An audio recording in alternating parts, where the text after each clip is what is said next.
오늘 말씀은 열왕기상 8장 33절부터 53절. 지난주에 똑같은 부분을 읽었지만 이제 반 나눠서 33절부터 53절을 읽어보도록 하겠습니다. 제가 가진 성경으로 구약성경 526페이지에서 527페이지 정도 됩니다.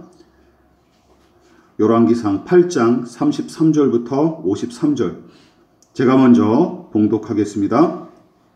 만일 주의 백성 이스라엘이 주께 범죄하여 적국 앞에 패하게 되므로 주께서 돌아와서 주의 이름을 인정하고 이 성전에서 주께 기도하며 간구하거든 주는 하늘에서 들으시고 주의 백성 이스라엘의 죄를 사하시고 그들의 조상들에게 주신 땅으로 돌아오게 하옵소서. 만일 그들이 주께 범죄함으로 말미암아 하늘이 닫히고 비가 없어서 주께 벌을 받을 때에 이곳을 향하여 기도하며 주의 이름을 찬양하고 그들의 죄에서 떠나거든 주는 하늘에서 들으사 주의 종들과 주의 백성 이스라엘의 죄를 사하시고 그들이 마땅히 행한 선할 길을 가르쳐 주시오며 주의 백성에게 기업으로 주신 주의 땅에 비를 내리시옵소서. 만일 이 땅에 기근이나 전염병이 있거나 곡식이 시들거나 깐부기가 나거나 메뚜기나 황충이 나거든 적국이 와서 성읍을 에워싸거나 무슨 재앙이나 질병이 있든지 막론하고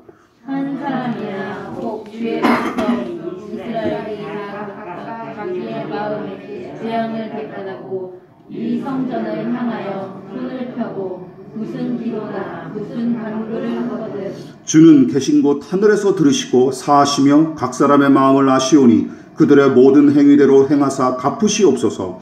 주만 홀로 사람의 마음을 다 아심이니이다.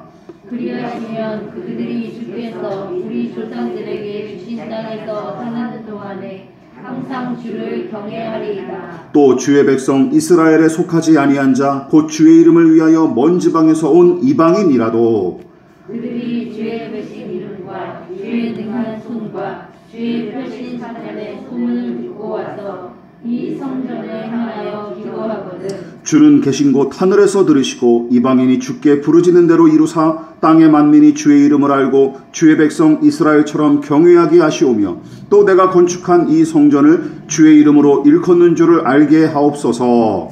주의 백성이 그들의 적국과 더불어 싸우고자 하여 주께서 보내신 길로 나갈 때에 그들이 주께서 택하신 성읍과 내가 주의 이름을 위하여 건축한 성전이 있는 쪽을 향하여 여호와께 기도하거든 주는 하늘에서 그들의 기도와 간구를 들으시고 그들의 일을 돌아보옵소서.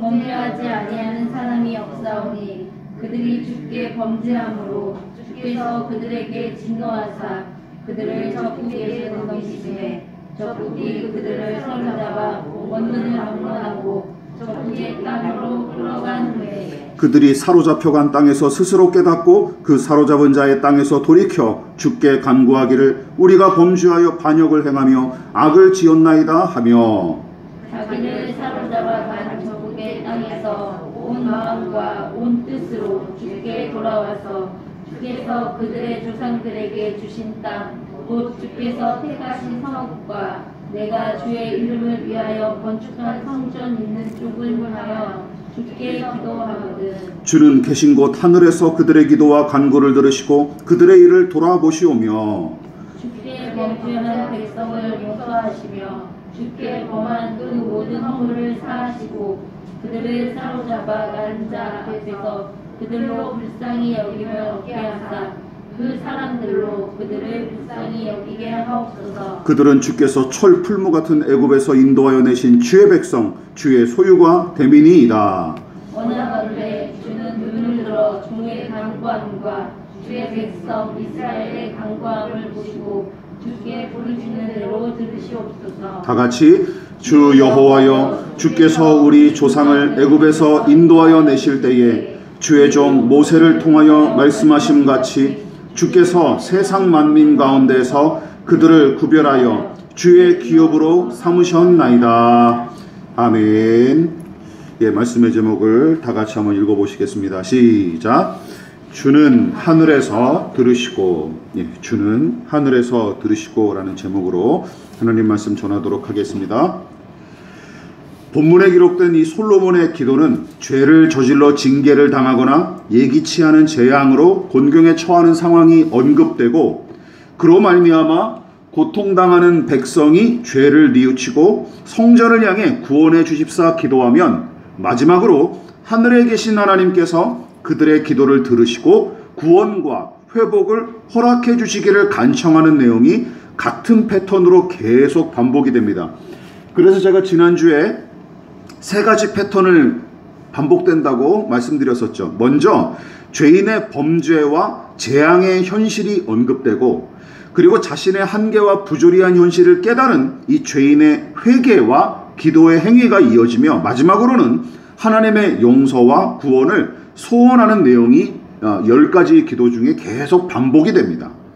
무엇보다 지난 설교에서 성막을 완공한 뒤 하나님께서 이스라엘 백성의 실패와 변절을 예고하신 것과 같이 솔로몬이 성전을 완공한 뒤에 기도한 내용도 매우 흡사하게 진행됐다고 지적을 했습니다. 자, 그렇다면 솔로몬은 무슨 이유로 성전을 완공한 뒤에 이 백성이 범죄하고 실패할 거로 예고하면서 왜 성전 완공을 축하하는 분위기에 초를 치며 기도했던 것일까요? 다름 아닌 솔로몬을 비롯한 이스라엘 백성의 자만과 착각을 경계하고 경고하기 위해서였습니다. 즉, 하나님은 죄인이 제 힘으로 죄의 문제를 조금도 해결할 수 없을 뿐더러 당신을 사랑하거나 순종할 능력조차 없는 이 죄인의 한계를 분명하게 염두에 두게끔 솔로몬의 기도를 통해 가르치고 싶으셨던 게 틀림없습니다. 여러분, 성전을 건축했어도 죄인은 그냥 죄인일 뿐입니다. 이게 가장 중요한 내용이었죠. 성전을 건축했어도 죄인은 그냥 여전히 죄인일 뿐이라는 것이죠. 여러분, 기억하십시오.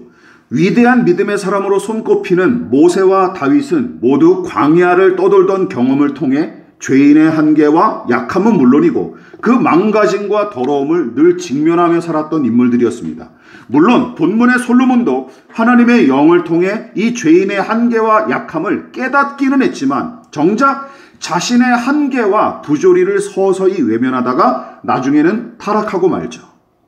기억하십시오. 인간은 하나님의 형상으로 선하게 창조된 피조물로서 엄청난 가치를 지닌 존재지만 반대로 죄로 말미암아 더러워지고 망가진 탓에 매우 사악하고 파괴적인 존재라는 사실도 우리는 잊지 말아야 합니다. 솔로몬의 기도는 바로 그 사실을 우리에게 기억하게 하고 상기시켜 주죠.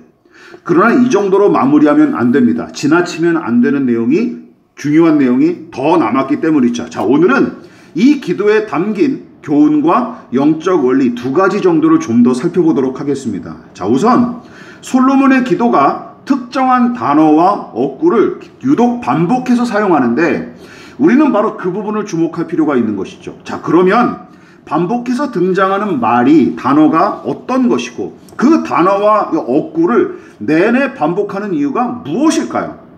계속 등장하는 말들은 크게 두 가지로서, 하나는 하늘에 계신 하나님이고 그 다음은 성전을 향하여 기도하다라는 이 내용이 내내 반복이 돼요. 자, 얼마나 자주 언급되는지 정리하면 이렇게 화면을 보시는 바와 같습니다. 여러분, 10가지 기도 중에 8번의 기도가 이렇게 되는 거예요. 성전을 향해 기도할 때마다 하늘에 계신 하나님은 들으시고 응답하소서. 이런 패턴으로 계속 반복이 되는 것이죠. 이런 형식과 내용으로 대부분이 이루어졌고 나머지 2개의 기도도 원래는 똑같은 내용으로 진행됐어야 합당하지만 아마 필요에 따라서 생략한 것으로 보입니다. 그런데 여러분, 이 내용이 조금 이상하지 않으십니까? 좀 이상하지 않으세요? 왜냐하면 잘 들어보십시오. 누군가는 성전을 향해 기도하는 이유가 무엇입니까? 누군가 성전을 향해 기도하는 이유가 무엇이죠? 그곳에 하나님이 계시고 거기서 하나님께서 기도를 들으시는 줄로 믿기 때문이죠. 게다가 다윗성에서 완공된 성전으로 언약궤를 옮겨다 놓았을 때 하나님께서 이 모든 일을 흡족하게 여기시고 그 완공된 성전 안에 구름으로 충만히 임하셨던 사실을 떠올려 보십시오. 그렇다면 이렇게 기도해야 되는 거예요. 하나님께서 성전에 자리 잡고 계시니 거기 계신 하나님께 기도합니다 하고 일관성 있게 기도해야 이치에 맞습니다. 그렇지 않습니까? 반대의 경우도 마찬가지예요. 성전이 하나님을 다 담을 수 없다고 믿기에 오직 하늘에 계신 분으로만 믿는다면 처음부터 어떻게 기도해야 됩니까? 하늘에 영원무궁하신 하나님은 오직 하늘에 계시니 제가 하늘에 계신 하나님을 향해 두 손을 들고 간청합니다 하고 기도해야 이치에 맞아요. 그런데 이 두 가지 단어를 섞어버린 거는 이게 모순적으로 들린다라는 얘기죠. 따라서 이 성전을 향해 기도할 때마다 하나님은 하늘에서 들으시고 응답하소서 하는 이 기도의 내용은 뭔가 앞뒤가 안 맞아 보입니다. 이처럼 언뜻 보기에는 이 기도의 내용이 모순적으로 들리지만 여러분 역설적으로 이 기도는 심오한 영적 교훈을 담고 있어요. 우선 반복된 이 기도의 내용은 성전이란 이 공간이 하나님을 다 담을 수 없다는 진리를 계속해서 반복합니다. 여러분 진즉부터 솔로몬은 그 사실을 전제해 놓고 기도를 시작했죠. 열왕기상 8장 23절과 27절 같이 읽어볼게요. 시작. 이스라엘의 하나님 여호와여 위로 하늘과 아래로 땅에 주와 같은 신이 없나이다. 하나님이 참으로 땅에 거하시리이까 하늘과 하늘들의 하늘이라도 주를 용납하지 못하겠거든 하물며 내가 건축한 이 성전이오리이까. 여러분 무슨 말이죠? 하늘조차도 하나님을 다 담을 수 없다고 기도한 것을 보십시오.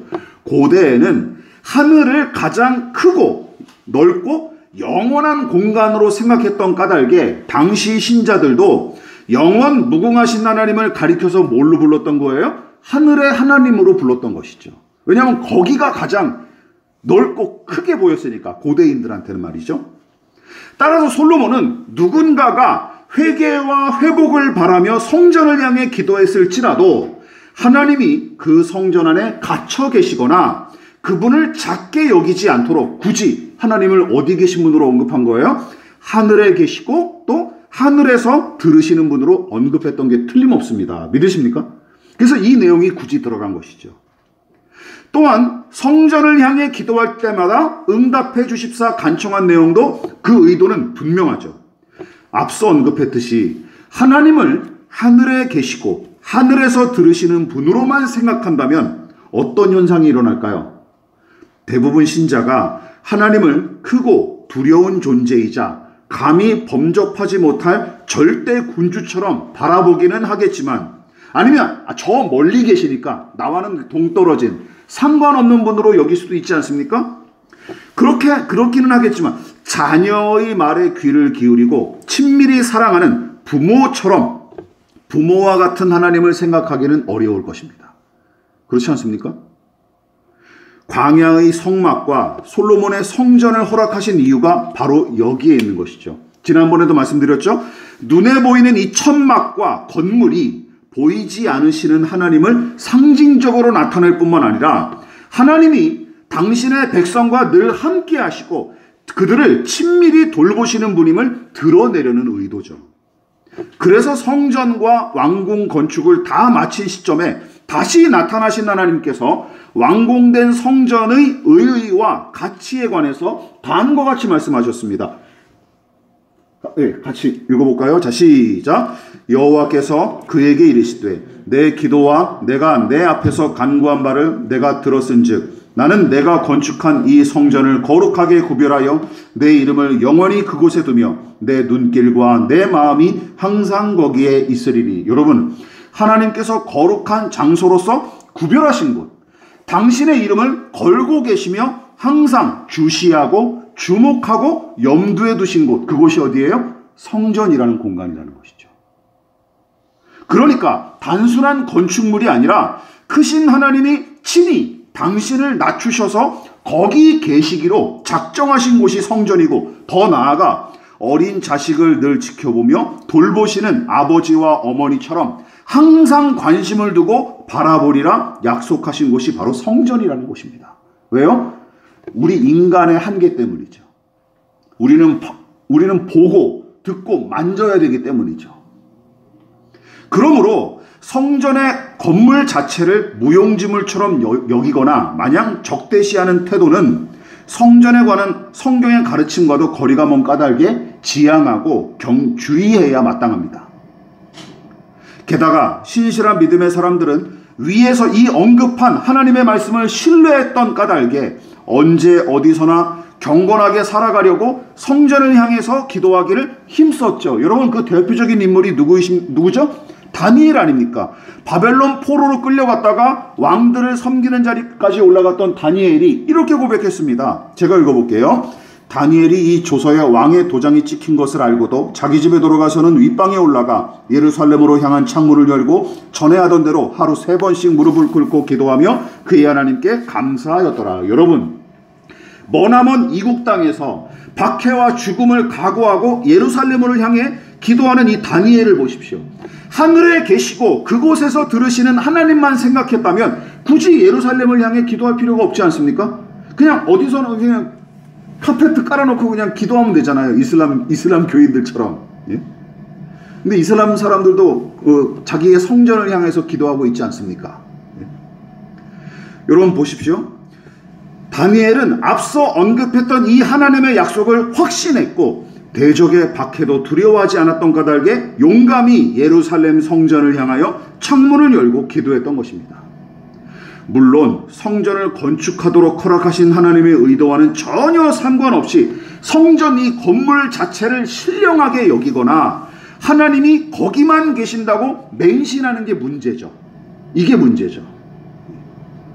어쨌든 올곧은 믿음의 중심 위에 건강하게 신앙했던 신자들은 하나님을 하늘에 계신 분으로서 공경함과 동시에 작은 이 성전을 통해 우리와 함께 하시고 거기서 기도에 응답하리라 약속하신 하나님 아버지와 친밀히 교제하던 사람들이었습니다. 믿으십니까?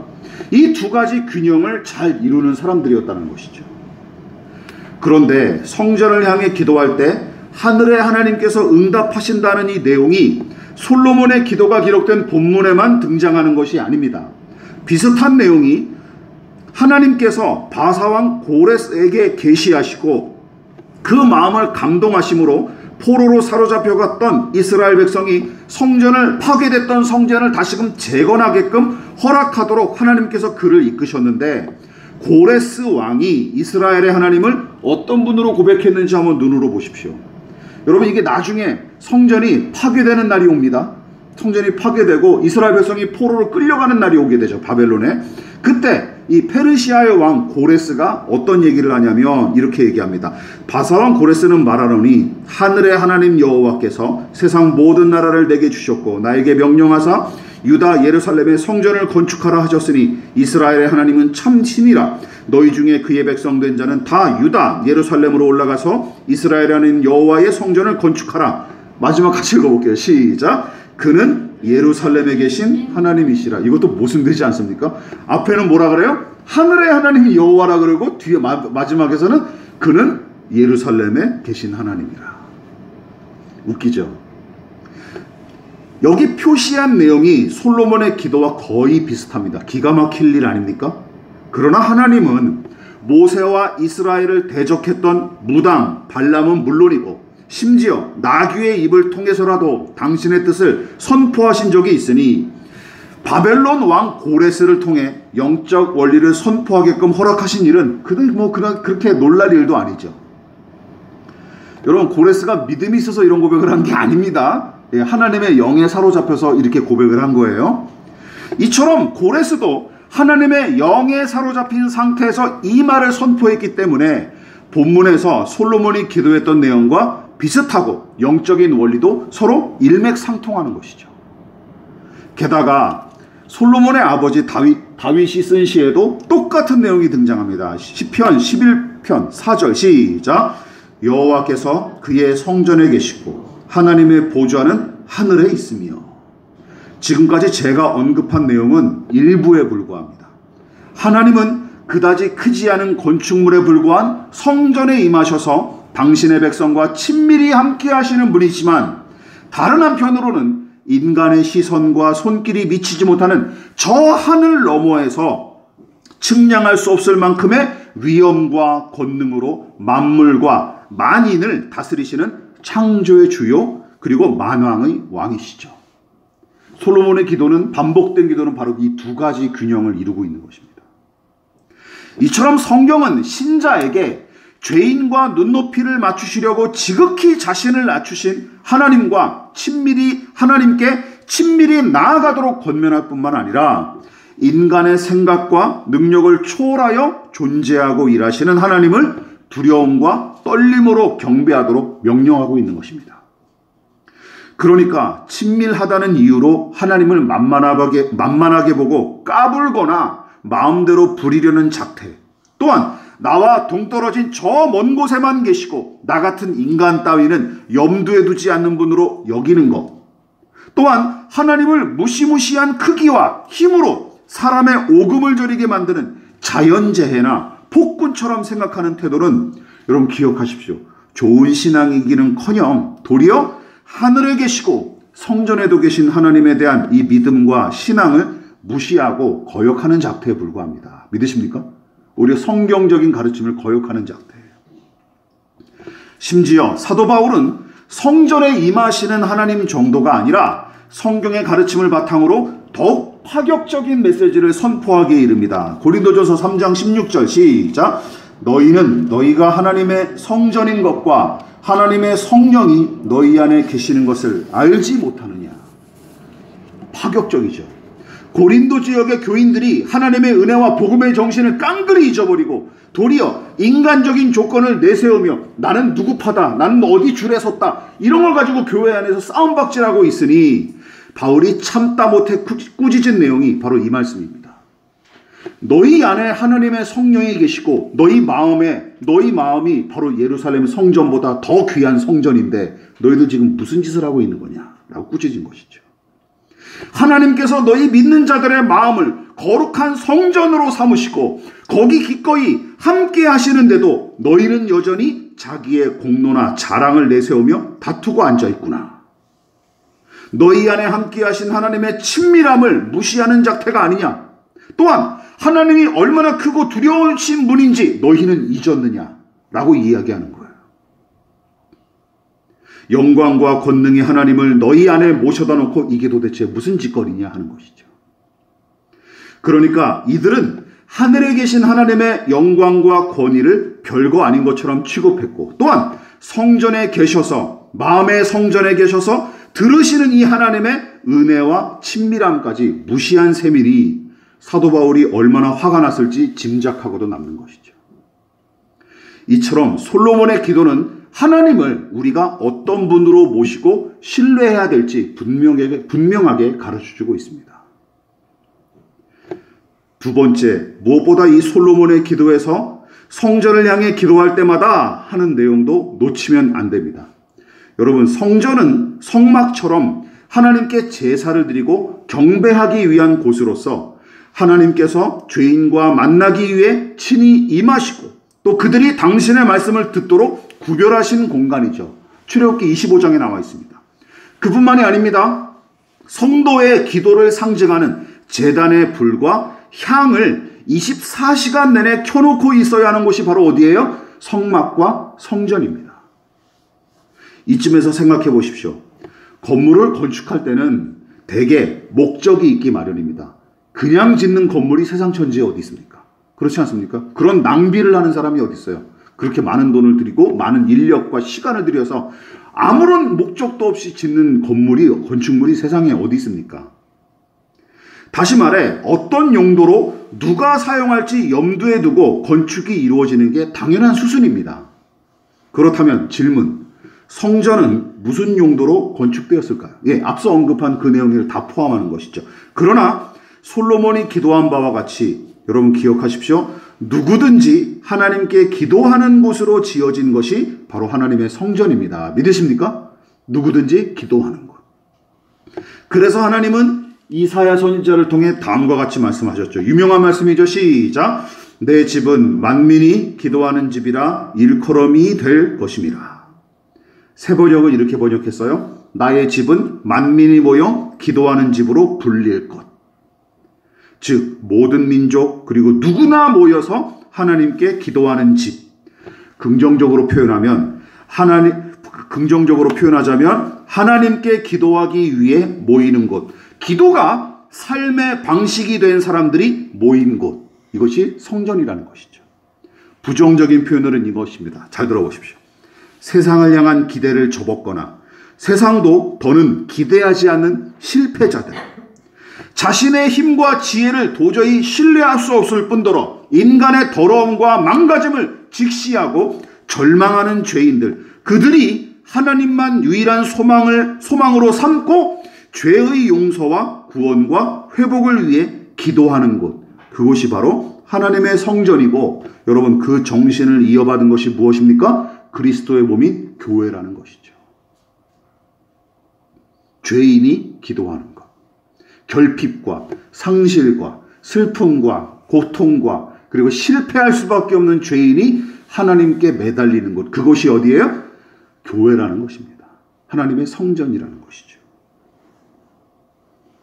따라서 교회가 만민이 기도하는 집으로서 기능하지 못한다면, 그리고 자신의 부조리와 나약함을 직면한 죄인이 마음에 무릎을 꿇고 하나님을 의지하여 기도하는 것이 아니라 세상과 다를 바 없이 자신의 위신을 세우기에 급급하고 이익을 얻기 위해 몸부림치는 곳이라면, 여러분 수백 개의 언약궤를 안치하고 제사에 사용하는 각종 성물을 다이아몬드로 만들고 율법의 명령에 따라 규격에 맞춰 만들었을지라도 거기는 성전이 아닌 것입니다. 믿으십니까? 성전이 아닌 거예요. 오히려 예수께서 채찍을 휘두르며 분노하셨던 강도의 소굴에 불과할 것입니다. 교회 공동체만이 아닙니다. 하나님께서 신자의 마음을 당신이 거하실 성전으로 삼으셨다면 우리 각자도 죄인 중에 괴수란 사실을 우리 스스로 직시하고 주의 은혜만 바라며 기도하는 방식으로 살아가야 마땅한 것입니다. 그래야 우리도 우리의 마음이 기도하는 집으로 세워져야 마땅하다는 것이죠. 그러므로 기도하는 모든 사람이 거듭난 믿음의 사람인 것은 아니지만 기억하십시오. 거듭난 믿음의 사람은 반드시 하나님께 기도합니다. 반드시 기도하기 마련이에요.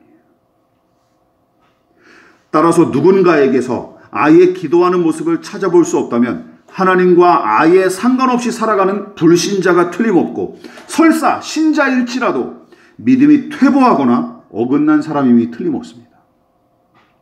하지만 안타깝게도 여러분 기억하십시오. 불행한 일입니다. 솔로몬의 기도는 여기가 끝입니다. 솔로몬의 기도는 여기가 마지막이에요. 11장까지 솔로몬의 이야기가 계속 진행되는데 솔로몬의 기도는 성전을 완공하고 난 뒤에 여기서 기록이 끝납니다. 그러니까 이 부분이 마지막이라는 얘기죠. 물론 종교적 예식과 전통을 왕으로서 깡그리 무시할 수 없었기에 이후로도 계속 솔로몬은 안식일을 지키고 기도하는 모양새를 이어갔겠죠.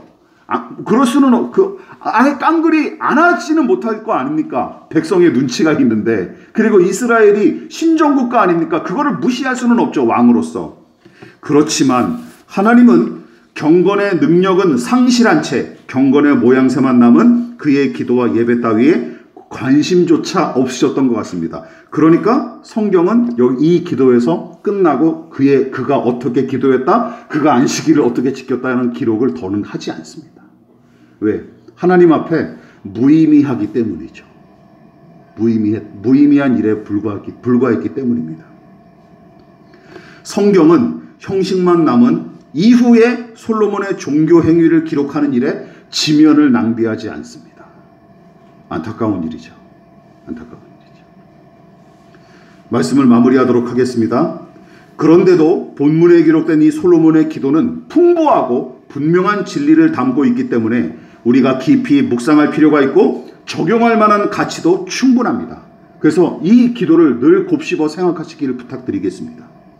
하나님은 솔로몬의 기도를 통해 우리 힘으로 죄의 문제를 조금도 해결할 수 없고 당신을 사랑하거나 순종할 능력조차 없는 우리의 한계를 철저하게 직시하게끔 가르치고 계십니다. 재차 강조합니다. 성전을 건축했어도 죄인은 여전히 죄인일 뿐입니다.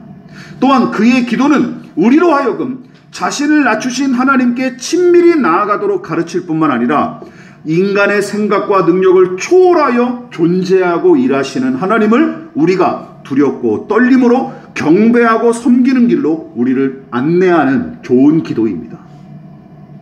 또한 계속 반복된 성전을 향한 기도는 성전과 교회는 물론이고 신자 한 사람이 기도하는 집으로 서 있기를 촉구하고 있죠. 여러분, 우리 마음을 기도의 마음으로 채워갈 수 있기를 주님의 이름으로 부탁을 드리겠습니다. 그래야 우리도 기도하는 집으로 세워질 수 있는, 각자가 기도하는 집으로 세워져야 되는 거예요. 물론 본문의 기도가 솔로몬 개인의 경건과 믿음으로 이루어졌다고 보기는 어렵습니다. 오히려 앞서 소개한 고레스 왕처럼 하나님의 영에 사로잡힌 상태에서 기도했다고 보는 것이 더 합리적이고 타당해 보입니다. 그러니까 유명한 말이, 속담이 있죠. 소가 뒷걸음치다가 쥐를 잡은 꼴이죠. 소가 뒷걸음치다가 쥐를 잡은 격입니다. 그래도 이토록 넘치는 은혜를 누린 것 자체가 솔로몬한테 복 아닙니까? 이런 영적인 교훈, 이런 깨달음 누가 얻을 수 있습니까? 하나님께서 그에게 은혜를 베풀어 주신 일이에요. 그리고 어찌 보면 하나님께서 솔로몬에게 계속해서 회개하도록, 회복하도록 기회를 주신 것입니다. 야, 내가 너를 이렇게 참고 있다. 다 돌이켜라. 다음 장 우리가 9장에서 그거를 더 확실히 보게 될 거예요. 네. 계속 솔로몬에게 경고하시는데 애틋한, 애끓는 아버지의 마음으로 솔로몬을 바라보시면서 나타나셔서 말씀하시고 계속 은혜를 베풀어 주시죠. 오래 참으시는 것입니다.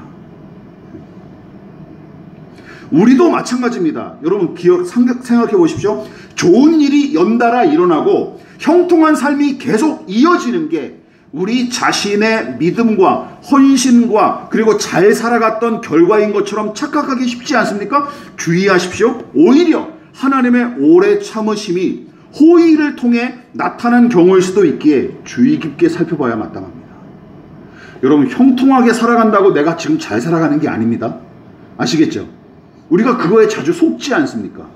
내가 지금 먹고 사는 거에 불편하지 않고 내 자식들도 그냥 무탈하게 잘 살아가고 나도 지금 돈 잘 벌고 모자라지 않게 살아가고 있으니까 내 삶에는, 내 내면에는 문제가 없어. 이렇게 사람들은 쉽게 결론을 내버리지 않습니까? 이게 가장 큰 문제예요. 그리고 솔로몬이 이것을 깨닫지 못한 채 그냥 넘어지고 말죠. 네. 계속 좋은 것만 누리다가 나중에는 변질하고 맙니다. 타락하고 맙니다. 비극이죠. 마지막으로 질문 드리겠습니다. 우리 자신이 내가 한없이 연약한 죄인임을 직시하고 계십니까? 또한 당신은 하나님을 어떤 분으로 믿고 의지하고 계십니까? 그리고 하나님께서 내 몸과 마음을 거룩한 성전으로 삼으시고 늘 함께 하시는 줄로 확신하십니까? 그래서 나 자신을 기도의 집으로 세워가기 위해 힘쓰고 계십니까? 여러분, 이 질문에 대해 깊이 고민해 보시고 각자의 믿음을 진지하게 점검하는 저와 여러분 되시기를 진심으로 축원을 드리겠습니다. 지금은 우리를 위하여 십자가에 몸버려 피 흘려 돌아가신 예수 그리스도의 한량없으신 은혜와 하나님 아버지의 지극하신 사랑하심과 성령 하나님의 영원한 사귐이 오늘 이 시간 우리 자신이 연약한 죄인임을 깨닫고 오직 하나님만 의지하기로 작정하여 겸손히 머리 숙인 사랑하는 성도들의 머리머리 위에 저들의 가정과 직장과 사업장과 학업과 장래 가운데 그리고 이 나라 이민족과 한국교회와 저 북녘의 동포들과 또한 러시아의 침공으로 괴로움당하고 있는 우크라이나 백성들과 세계와 열방 가운데 지금부터 영원히 함께 하시기를 간절히 축원하옵나이다. 아멘.